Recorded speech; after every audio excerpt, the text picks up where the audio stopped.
So second try, right? I won't recap the first video. I had second thoughts about the order, this one directly from CMT, right? The first vendor, he did not have another one. It was his last one. So I said, well, you know what? I'll order directly from CMT, and if the new one's nice, I'll just put the other one back in the box and ship it back to them. But I thought better of it, emailed them, kind of irritated. I said, look, you know, please just don't bother mailing the package. And if you're going to ignore this email like you ignored all the others, I'll just charge it back. So I almost had a heart attack when I actually heard back from them. And I had a previous issue with a friend's rail like almost a year ago, and they completely ignored me, email after email. So she said, well, why would you do that? It was Mrs. Cross, right? So she emails me back, well, why would you do that? When we accept returns, I asked her to call me. She did. I spent a half hour on the phone. She spent a half hour talking over me with her head in the sand, didn't really want to hear about anything. I was trying to explain to her that this could be a worn tool. I was trying to explain to her that the nut is not sealed and how I know and how they used to be, and it's just different and all that shit.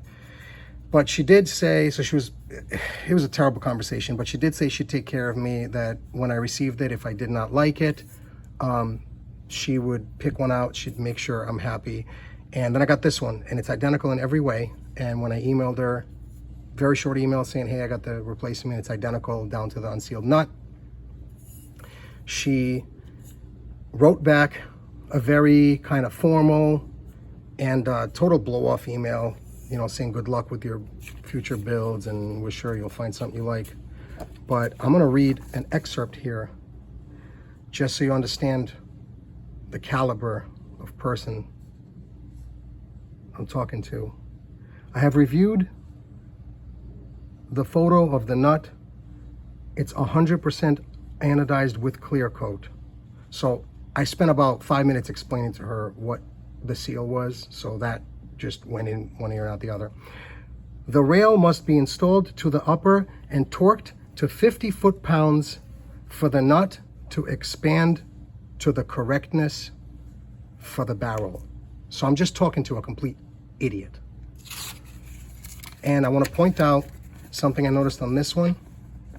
The thickness is uneven all around. Now, I got to take everything she says with a grain of salt, but according to her, these are machined on the outside, which makes sense because you can't extrude this, and the tool marks here look the same as this. So measuring the interior this way, and this way, I get about 1.315 inches. But when you measure the actual walls, here are the numbers I get starting from this face going around.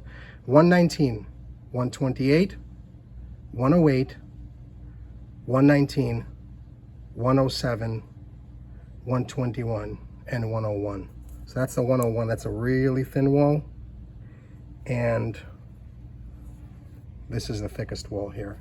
So that's whatever. Also, in talking to some guys on the forums, I figured out I'm not the only one that noticed that everything sticks to this thing. So I don't know if it's a static thing or it's a finish, because it's not that rough. But, you know, I might still try it. I think it looks really, really fucking cheap. I think that only a couple of years after becoming kind of a known name, they've just kind of gone to shit with QC and don't seem to give a fuck. So there you have it.